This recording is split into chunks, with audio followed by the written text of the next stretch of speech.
Hello everyone, and welcome to this next quest of Palia.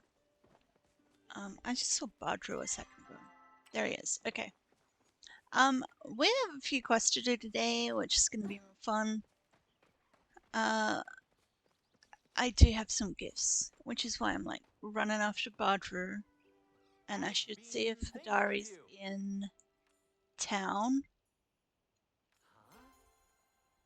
Okay. Tomato seed.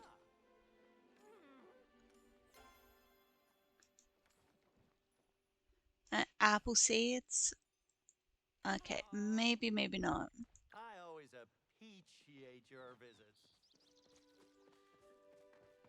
Uh, there's Hadari. Okay.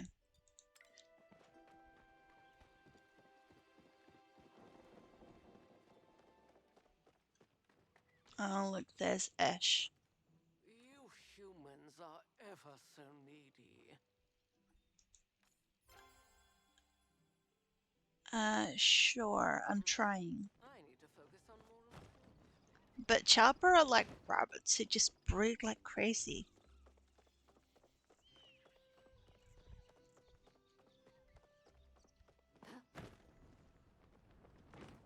Oh, he's leaving? I thought he was coming in the town, not leaving town.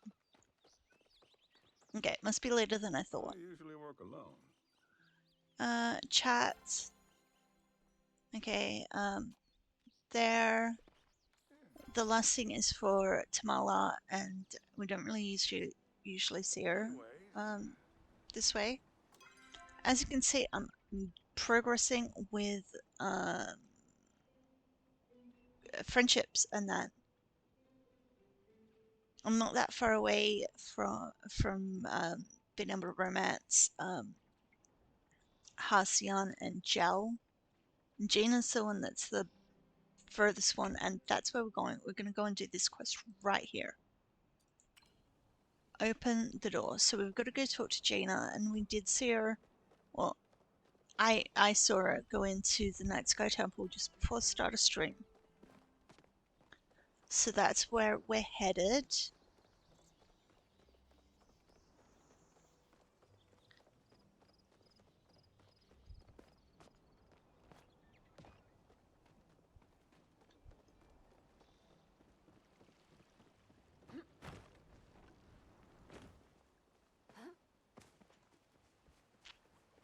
Okay.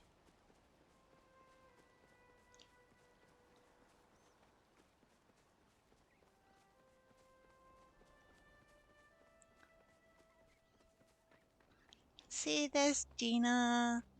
Let's say hi to Hecla. Do you require assistance? Yeah. I usually read these, don't I? Be good to Okay. Gina. Gina, can I help you? Okay. We're gonna say flirt with Gina.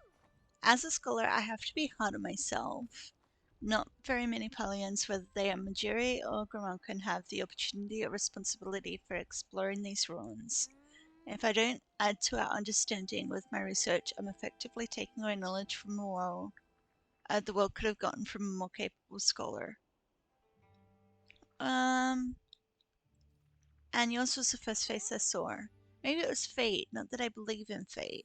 But if I did, us meeting would have been it. Okay. Chat. I can't help but wonder why the humans would go through all the trouble to create a magic puzzle. Maybe there's something important hidden behind fully illuminating that constellation mural. Something they didn't want someone or something that couldn't solve a puzzle to find. Okay, well, we're gonna straight away turn around and say, any luck with the key, because that's what we're here for. Ah, good news. Heckler and I found the key. Bad news. It didn't unlock the door. Some runes just started to glow along the edges. Heckler tells me it's some kind of riddle. One that I don't understand. It was written by ancient humans, so I thought, maybe you might be able to help us figure it out. Don't worry, I owe this. Thank you so much. Here it is. There's a house, one enters it knowing all and leaves knowing nothing.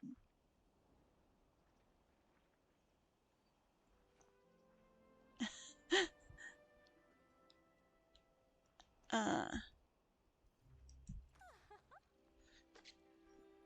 you know, that makes an odd sort of sense because when you're ignorant, you think you know more than when you are wise. Okay, know anything about the flashes on Ignis? Flashes? You mean the volcanic eruptions? I thought that was supposed to be signals from the Phoenix. You've been talking to Shane, huh? I haven't seen anything about the volcanic eruptions having any religious significance, but if there was such a thing, it would probably be up where I found you. I have a lot of reason to believe that area used to be an ancient human religious site. I did happen to see a human emerge there fully formed and all. I'm gonna miss you. Okay. Now it just says wait until you hear from Gina.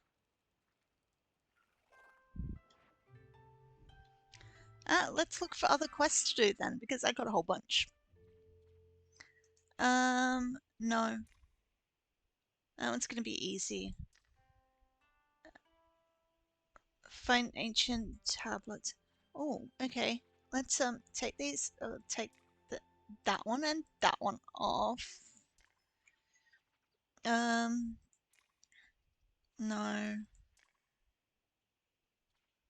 Oh, we could go home and grab stuff.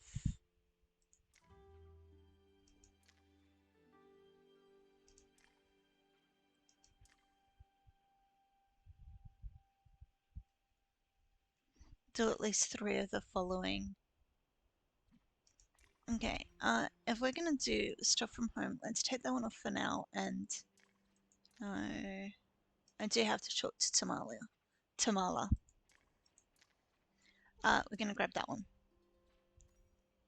That's all stuff from home.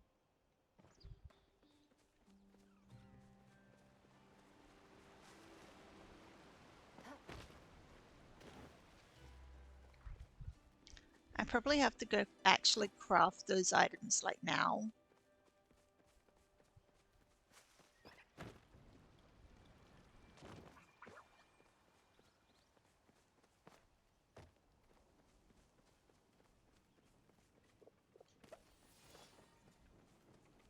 Okay, so let's turn around and...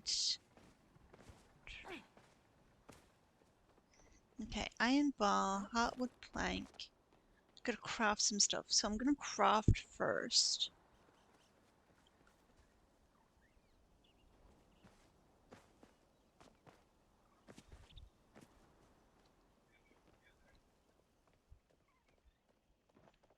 Okay, craft first, then grab items.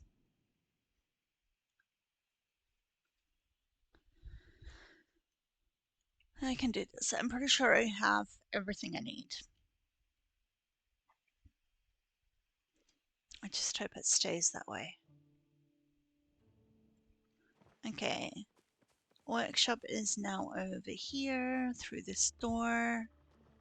And there. Craft items. Okay. Let's... Furniture. Industrial. I don't even have the industrial... Oh, wait. I do have the industrial bed. Let's see about actually grabbing the items out first. So it's bed, dining table, dresser, and chairs.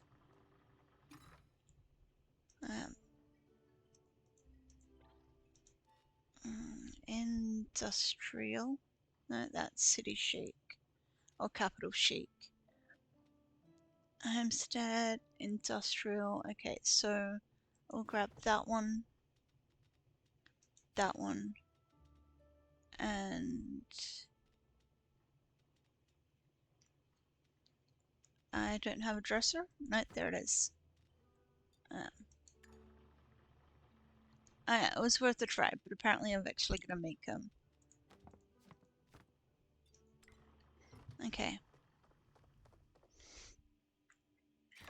Oh, I have mail. I clicked on the wrong thing. I do need to put them there. Okay, craft items. We're gonna go with... Actually, no. Industrial bed I can't make. Um,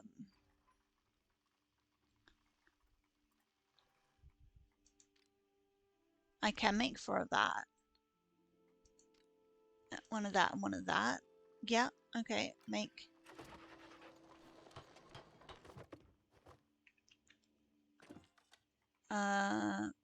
Make.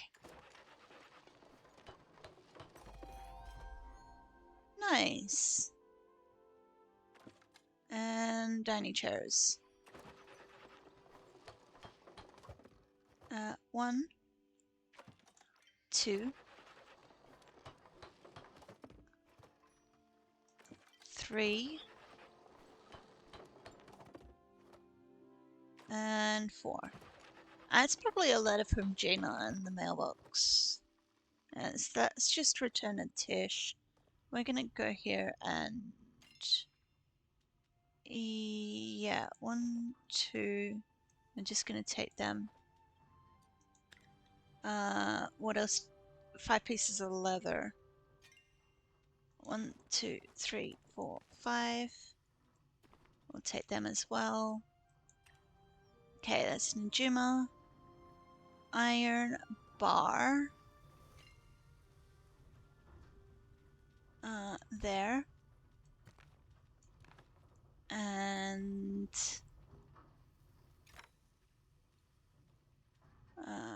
1, 2, 3, 4, 5.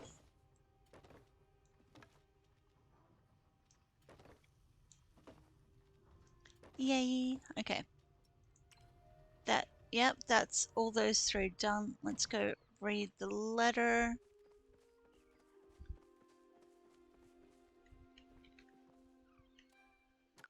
Okay, you were right. The answer to the riddle was a school. I wasn't able to get in, but it did give me a follow-up clue. Stop by and I'll tell you. Excellent. So we're gonna, see Kenyatta and Tish and then Gina, and we'll do the next bit, but we've also got to go over and see Najima before it gets too late.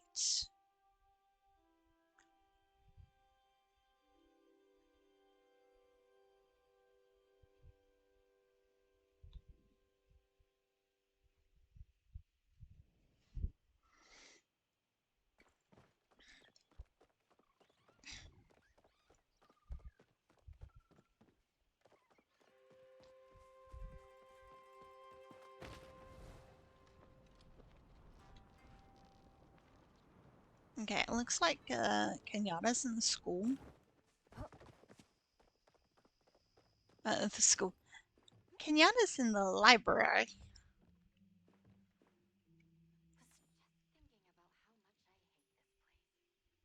If Kaleri sees you talking to me, we're both in trouble, so keep talking. I brought you your materials. Is iron supposed to be this heavy? Anyway, thanks, Toliga. I'll let you know how it goes. You're leaving already. Tina! Oh, my heart's beating faster than a new discovery. Okay, so I told the door the answer and some new runes started to glow. And it says the key you hold shows a thirst for knowledge, but the next clue for entering these hollow doors requires a thirst for something more. Oh. Any idea what that could mean? Thirst could be water. Yeah, maybe the clue is hidden somewhere with water. Good thinking. I'll look in the pond around here and you can look in other water sources. It won't be the same without you. No. Alright, let's go find Tish. So I can get this quest back up. Nope, she's up at Joel's. It's that time of day. I don't think I've talked to Reth or Joel today yet, so let's, Eyeing my outfit? Joe made it. I made you the furniture. Oh, my dragon, you did even better than I could have done. Seriously, the beveling is perfection. I could do with that little chef's kiss right now, but that would remind me of my brother, and I so do not want to be reminded of him right now.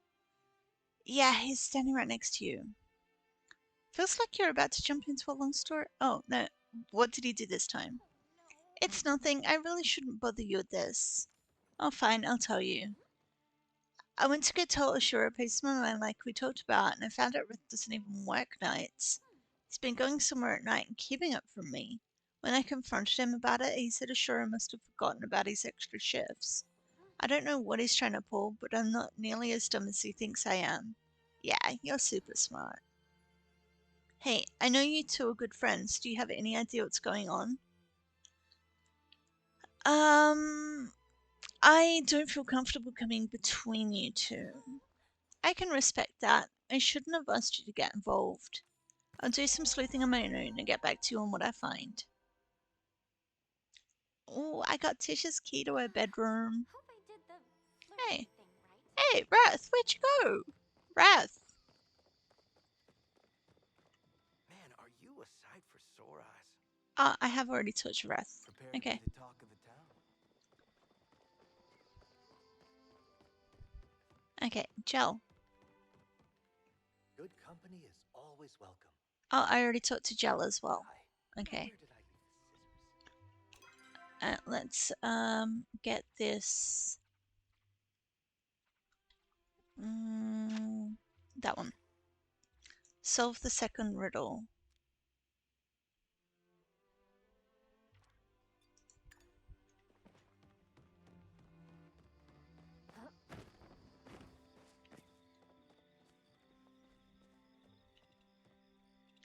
Oh, read our old inscription. That wasn't there before. In figuring out the clue rests in this fountain, you deserve much congratulations. Beginning entrance to the library requires passing but one final test. You must find a stone that represents the sands of time, slip that gem into the hilt of your key, and you shall have your revelry. I'm gonna have to go home. I got it at home. But it's 9, so what I'm gonna do actually is I'm gonna go and hand in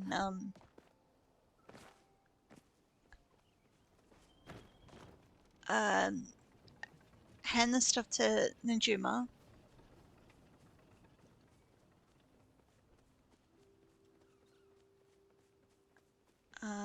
Before it gets too late, because she's like, I don't know, I want to say about 12.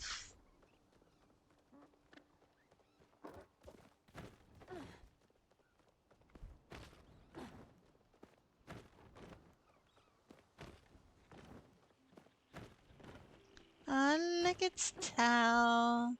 Just walking on his own.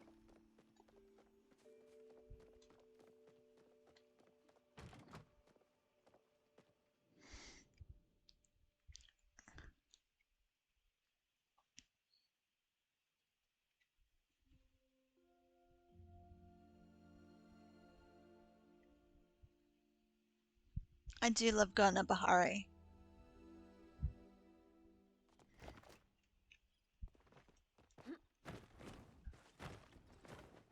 And there's Najuma. She could be either out the front of her house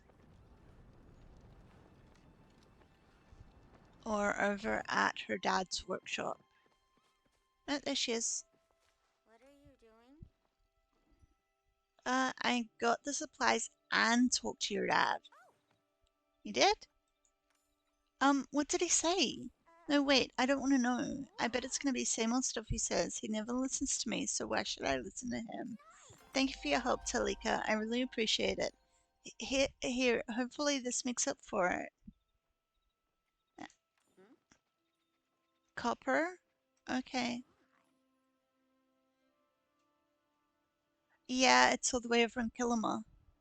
Back later, if you want. Um,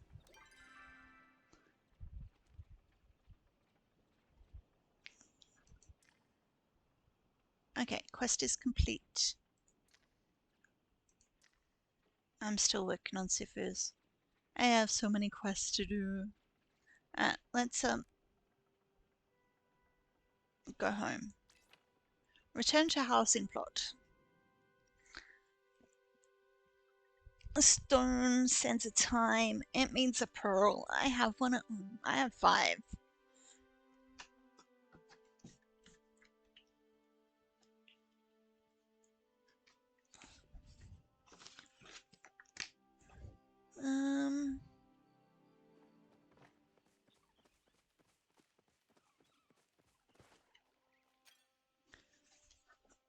Wait, she didn't take that furniture I made for her? Annoying. Okay, let's put this stuff away.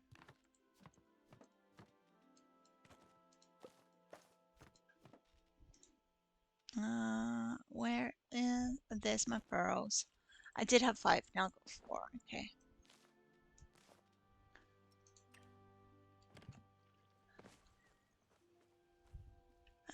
Next quest. Not proof of magic. Actually, let's chuck that one up there. Doesn't mean I'm gonna do it today. I might do it next week. On Monday of next week.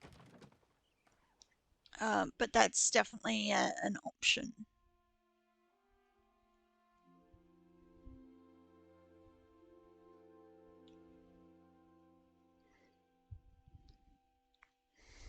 It's just I'm close to level 4 friendship with Gina. And this quest that I'm doing now, I kind of had to get done. Otherwise, I wouldn't be able to do the next quest to be able to do the romance level 2.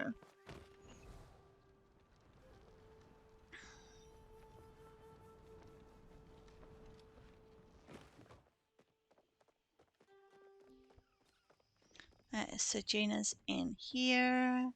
The world feels infinite with you in it. Explain my findings. So you're saying that the statue in the middle of town was actually a fountain? And the clue about requiring a thirst for something more was the water in the fountain? Yep. And when you got to the fountain, there was another clue. It said the door we've been trying to open is an old library, and I need to put a stone that represents the sands of time into the hilt of the key to open the door. And you deduced the stone must be a pearl, since a pearl is made from sand plus pressure over time, right? That was my thinking. Well, I guess there's no harm in trying it out. Now, let me just slip the pearl into the key. Here we go, and voila! Why don't you go open the door since you did all the work? I love Yay! spending time with you. I want to see if that actually improved our friendship at all. It did, look at that. We're so close. Yay, yay, yay. I'm a bouncy, bouncy bean.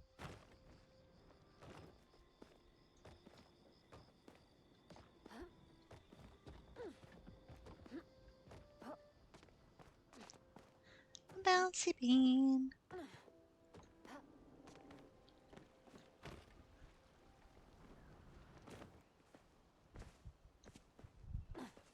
Yay.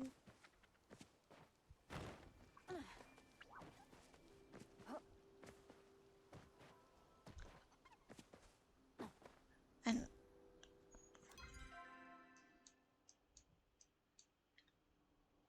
oh, I didn't know why it was going all the way up there.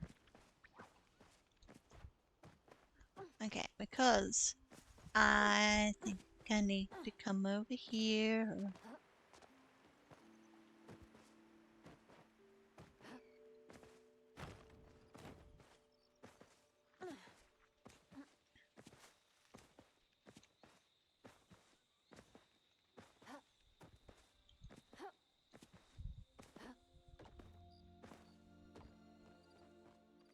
Enter ruins.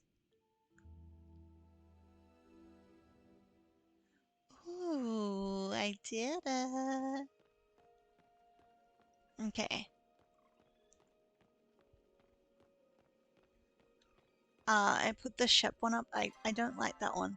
I don't have level 4 yet, so I'm like, take it away. Let's put that one back up. Still says find out the meaning of the masks. I don't know what I'm doing.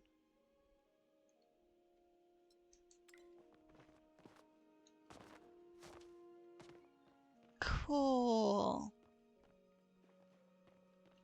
It's a library that I can't read any of these books. Oh, there's a book I can read. Once upon a time, when only ground Ignis hung in the sky, there lived deep in the quiet forest a small kitsune. Like all kitsus, she loves shiny things, and so one midsummer evening, she trapped down a shimmerfly in the air with her eyes, her gaze lifted up to the sky, where she caught sight of the moon. "Oh my, how bright, how beautiful!" she exclaimed to no one in particular. Her eyes sparkled in the moonlight as she contemplated how to collect a piece of Ignis for herself. She scampered through the forest until she found the tallest tree, scrambling past startled Mugini as she climbed and climbed and climbed. As she reached the top, she saw that the forest she had thought her spacious home was just a small patch of trees in a much larger landscape. As she looked up hopefully at the moon with her ears perked up, she realized it seemed just as far as it had when she had been on the ground. The tips of her ears drooped just a little, but as she drooped her gaze from the sky, she saw a cliff off in the distance, taller than the tree which she perched. So she went off, scampering down the tree and over towards a cliff in the distance. But as she got closer and closer, she realized just how big a task she had ahead of her. The cliff rose higher and higher until at last she was at the base looking up at an incline that seemed to reach all the way to the very same moon she wanted to catch. The kitsune puffed up her chest and started on her climb. Onward and onward she ran. Upward and upward she climbed, and yet further and further the moon seemed to be.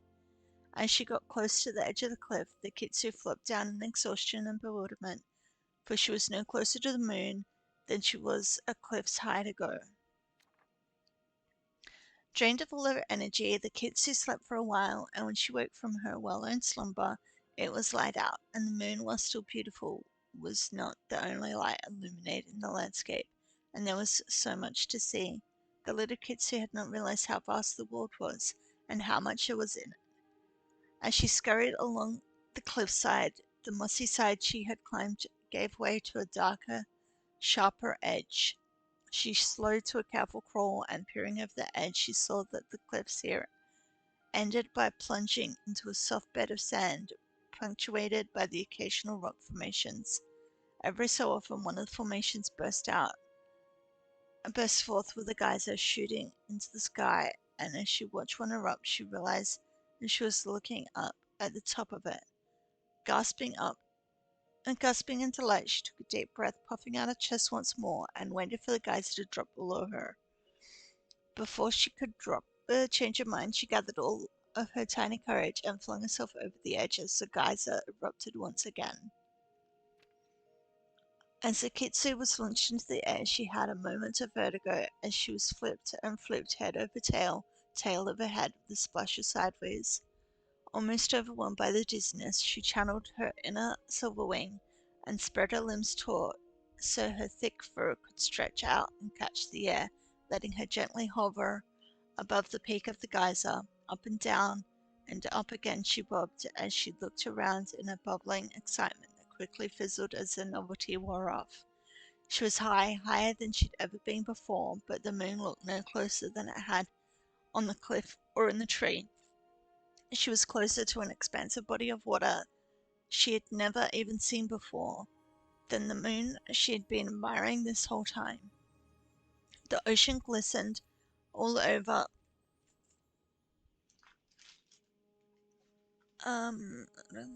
as it undulated in the wind, so vast she couldn't see it in its entirety, and while she had to admit that it was beautiful, her heart was still set on the moon, and it seemed impossibly far.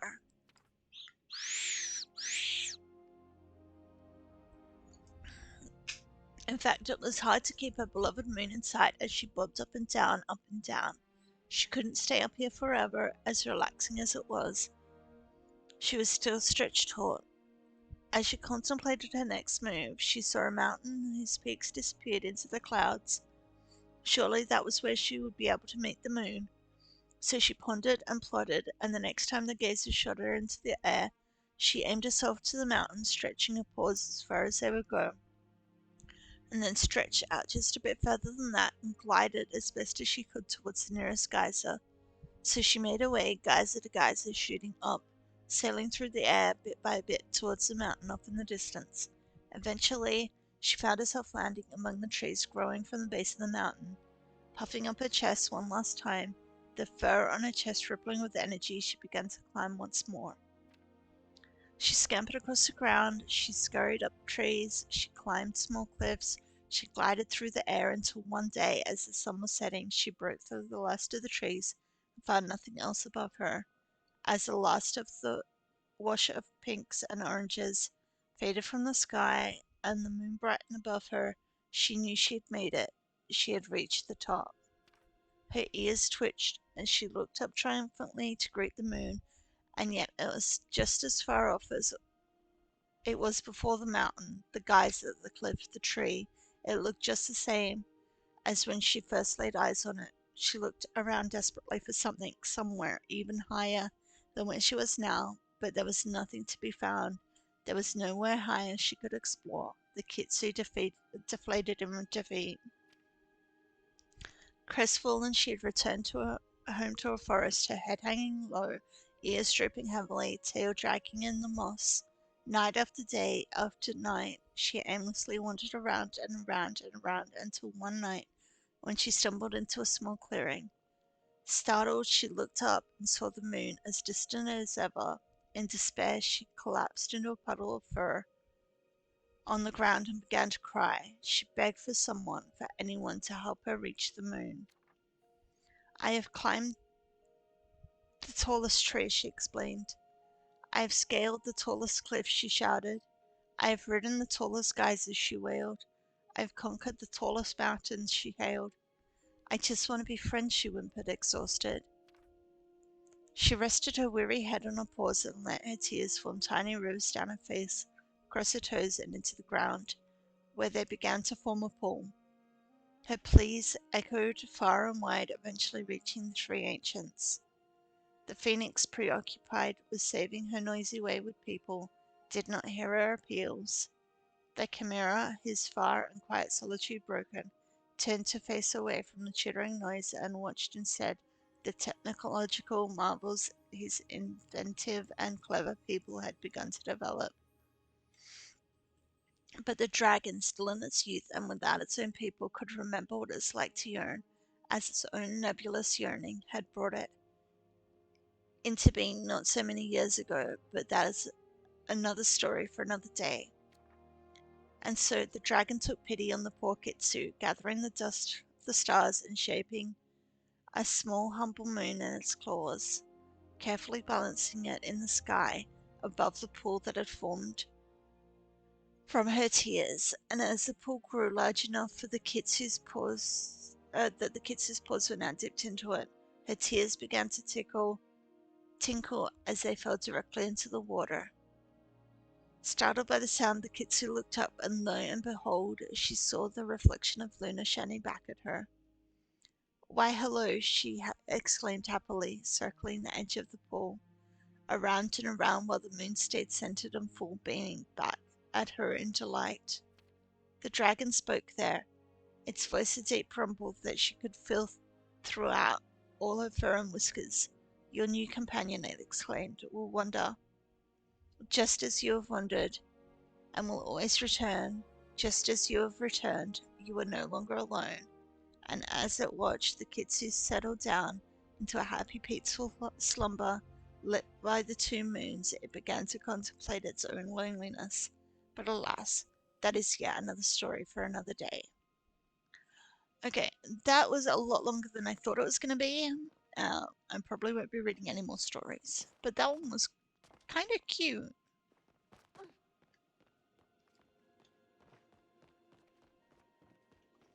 Ooh.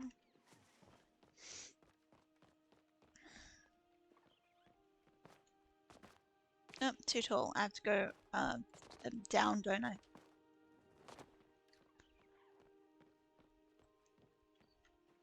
There's another book.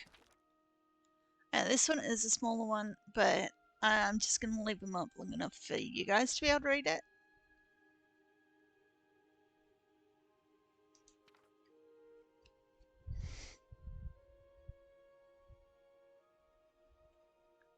I've seen this book before.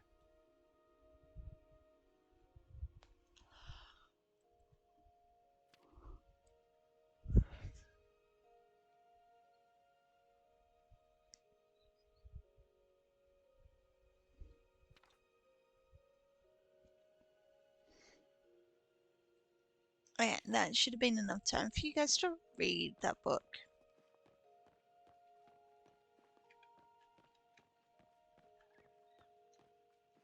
No, just a book, not a reading book.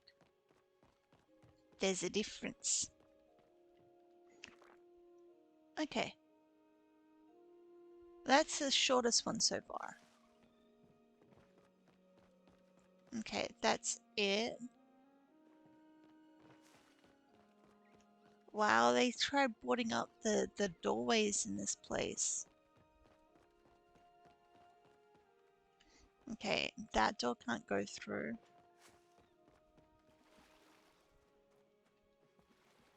Oh, masks! I gotta return a Gina?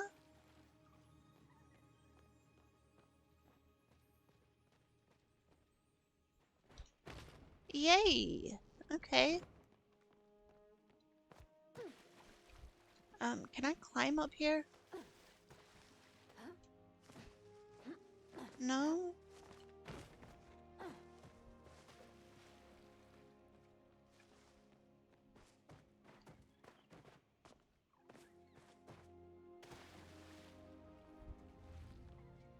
Can I climb up here? No. I'm like, there's gotta be more to this place than like what I'm seeing.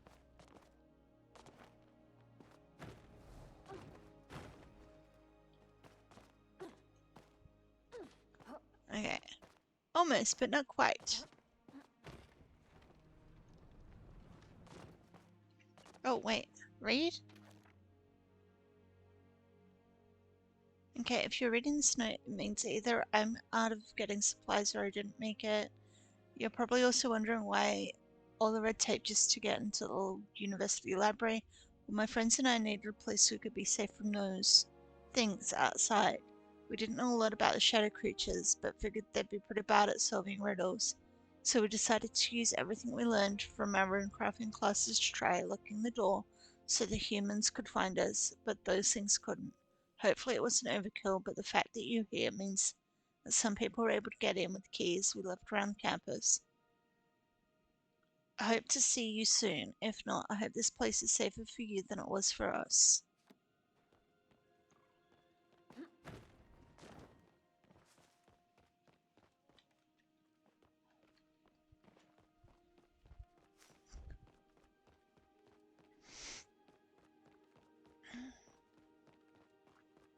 Kind of feel like there was something missing, you know? Wait, it's morning time?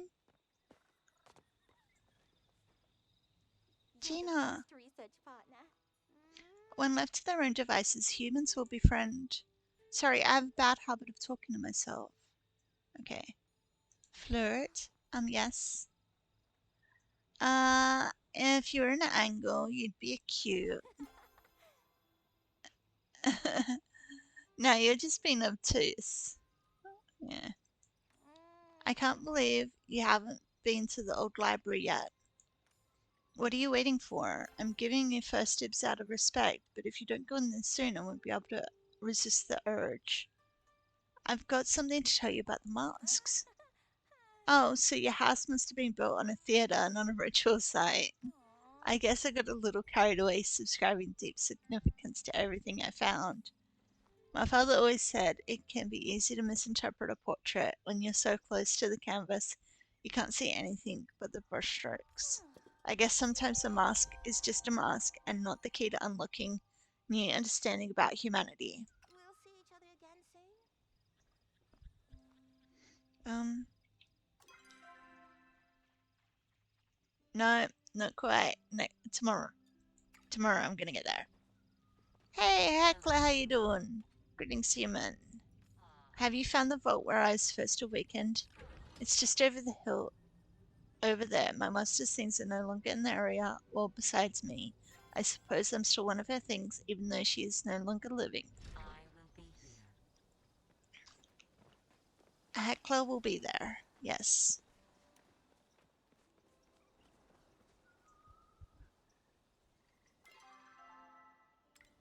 That means I get to talk to everyone all over again.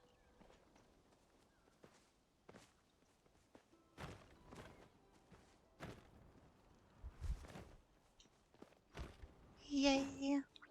Okay.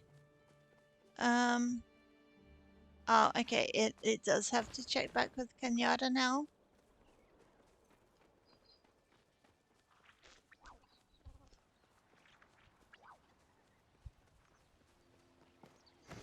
I want to go check the mail. I want to know who sent me mail.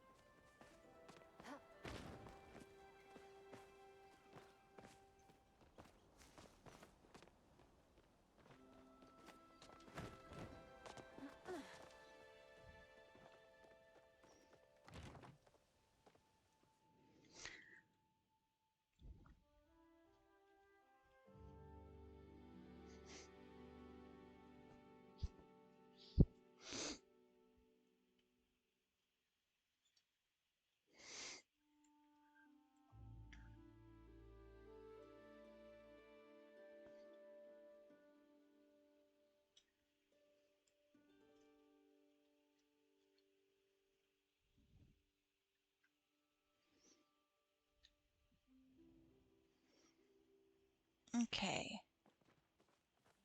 Mail. That's what I'm here for. Gina, thanks so much for unlocking the library. I got so wrapped in reading that ordered some books I forgot to eat. Again. So Heckler made me some stuffed mushrooms, and I thought it would only be right for me to share my delicious mushroom bounty. Oh, nice. Bacon stuffed mushrooms.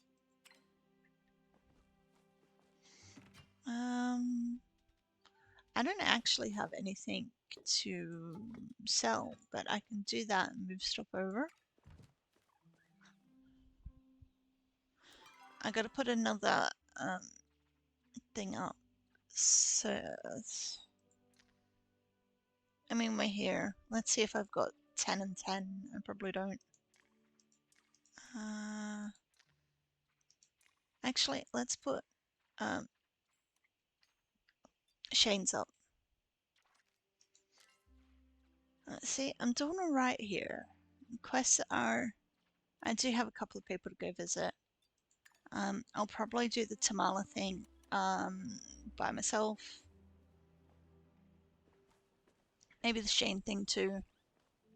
And I'll finish the Kenyatta quest. But I'll leave that illicit trade one. Hopefully by Monday I'll have every, you know, all these ones with the 2 bars. Hopefully I'll have, you know, like Ina's. The top one will be 3, and then the bottom one will be 1 on these. Except for Gina, it'll be 4 and 3. That I got that quest so soon.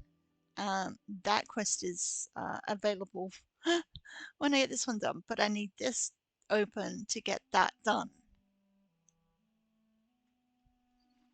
I got Kenyatta. I haven't given Kenyatta chocolates yet. Kenyatta's the only one that is ready for chocolates.